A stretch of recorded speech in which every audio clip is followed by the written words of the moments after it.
All right, today we have Star here, and she'll be giving us some insight just from a mental health professional's point of view. So you want to introduce yourself? Yes, I am LaStar Woodson. I am the owner of Brighter Life Family Services. We serve as individuals who actually experience mental health problems and issues and diagnosis.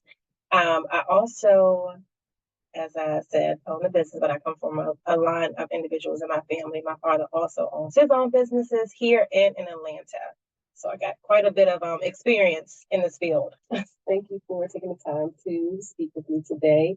So we're going to jump right in. So what are some misconceptions about mental health? I think quite a few misconceptions are, one, you have problems, you can deal with them on your own. You do not need a mental health professional to assist you with that. Or that if you're going through something or you're struggling, it's normal, it's fine. Right. It's okay that you're going through it. Basically, get over it, deal with it, and you'll be fine. And that's one of the biggest misconceptions of it, that you can handle it on your own, but in all actuality, you really cannot. We definitely need someone to give us a little bit of push. Absolutely. So that's always good. So let's talk about some protective factors. People often think there's nothing they can do to prevent or protect us from developing mental health disorders. So what are your thoughts on that?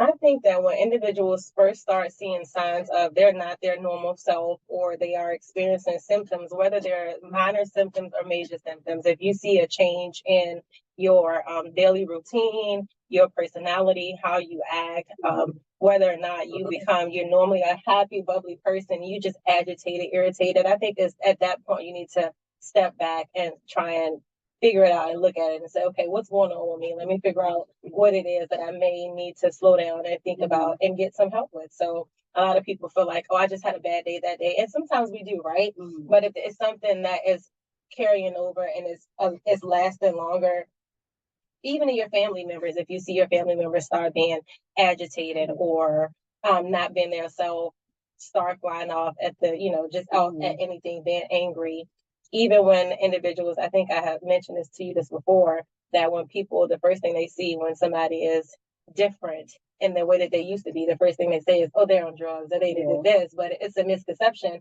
of what's really going on with them, because especially in African American males, they start developing these things in their early 20s when they're experiencing like schizophrenia and things like that. So I think it's important to pay attention to your family, your friends, all your loved ones. Just pay attention to the changes that they're going through. And if you notice somebody, then ask them, hey, you good? Everything's okay? What's going on with you? Try and understand what they're going through instead of just saying, oh no, they're fine, or they're just, brushing it off, I should say. And I'm glad you should brought up different changes in your everyday life. I've seen videos where people, they're like, my house is a mess. Mm-hmm. And people just think, oh, this person is dirty or they're not organized. And sometimes it can really be a depression. Yes, absolutely. And you can't even get themselves out the bed. And it's like, so imagine trying to clean the house, then adding children on top of that, work, spouse, things like that.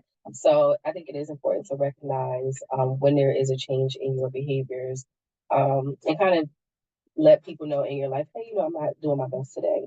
Yeah. Give me some time, give me some grace. So I think that is really, really good.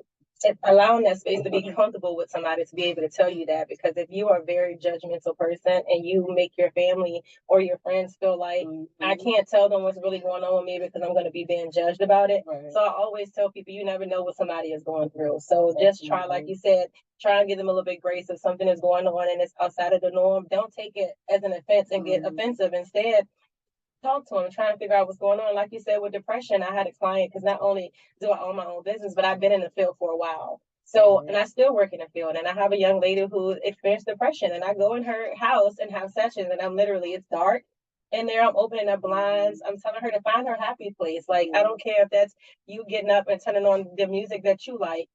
Do with something that you can to push yourself and motivate yourself to get out of that bed and not just sit in it, because when you sit in it, it gets worse. Right. But some people don't know how to manage or to cope with those things. So that's what mental health professionals are for, to help them cope through those feelings of symptoms that they may be going through. Absolutely. And some say that mental illnesses are signs of weakness or lack of willpower. I don't think that is something that we can control, like diabetes or heart disease. We can't just, get a pill all the time to do that. So, what are your thoughts on that? When it comes down to that, as far as